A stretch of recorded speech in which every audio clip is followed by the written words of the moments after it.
Allah ya Rahman ya Rahim ya Malik ya Quddus. Pemirsa Net TV, khususnya di dalam program Oase yang sama berbahagia, dan semoga kita tetap dirahmati oleh Allah Subhanahu wa taala.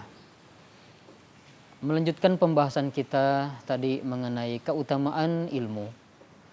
Dalam sebuah riwayat hadis yang diriwayatkan oleh Imam Ibnu Asakir, sahabat yang mulia yaitu Ali bin Abi Thalib radhiyallahu anhu bersabda, "Man arada ad-dunya fa 'alaihi bil ilmi, wa man arada al-akhirah fa 'alaihi bil ilmi, wa man aradahuma fa 'alaihi bil ilmi." Yang artinya beliau Ali bin Abi Thalib radhiyallahu taala anhu bersabda, barang siapa yang menghendaki keberhasilan di dunia, maka milikilah ilmunya. Barang siapa yang menghendaki untuk sukses, selamat di akhiratnya, maka milikilah ilmunya.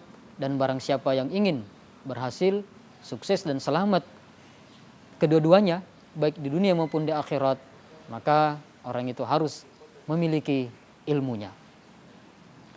Dari hadis ini kita bisa ambil pelajaran bahwa seseorang memang untuk bisa berhasil di dunia maupun di akhiratnya, maka modal utama yang dia harus miliki adalah memiliki ilmu.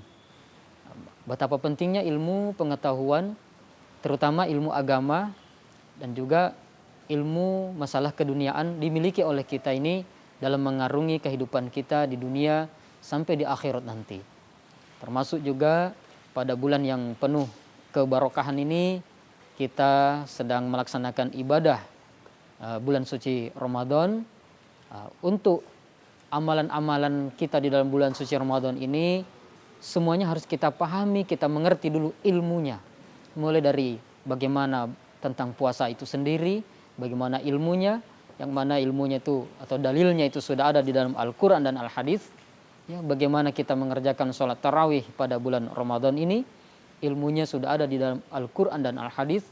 Bagaimana kita melaksanakan tadarus Al-Quran, berzakat, yaitu zakat mal maupun zakat fitrah, dan juga kita melaksanakan atau mencari pahala keutamaan Lailatul Qadar.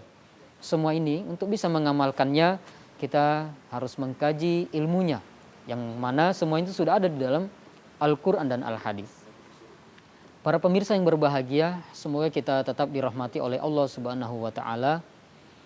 Di dalam riwayat hadis yang lain juga Rasulullah menceritakan atau mengisahkan bahwa pada suatu ketika disebutkan di situ, yaitu khuyira Sulaiman bainal mali wal mulki wal ilmi fakhtarul ilma fa'utiyal mulka wal mala li ikhtiyarihil ilmi.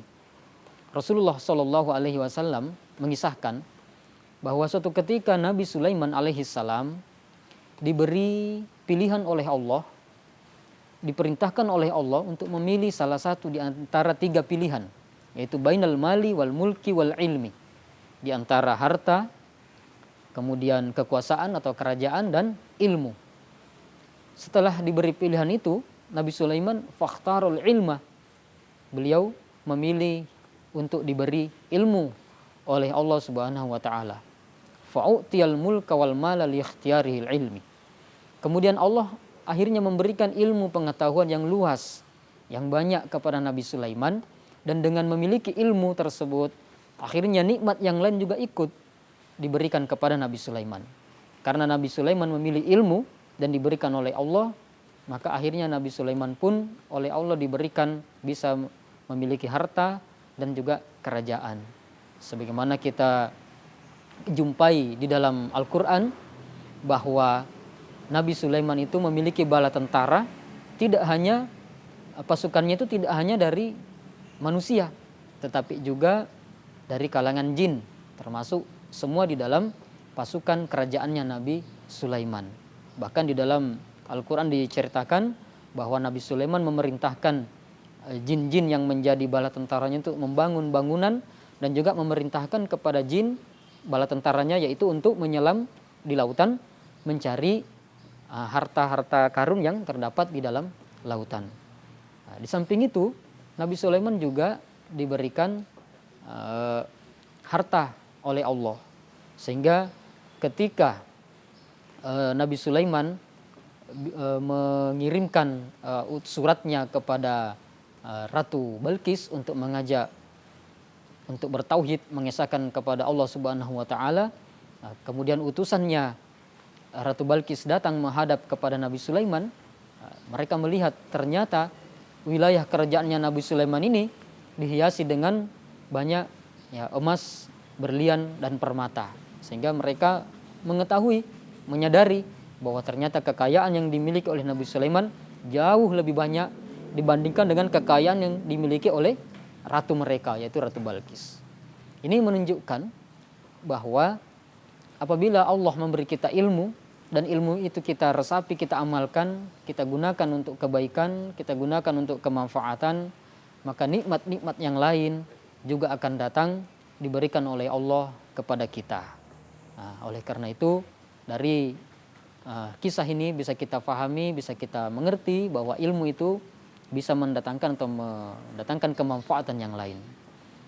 Pemirsa yang dirahmati oleh Allah Subhanahu wa taala, mohon jangan kemana-mana. Setelah ini kita akan melanjutkan pembahasan kita setelah yang satu ini. Ya Allah ya Rahman ya Rahim.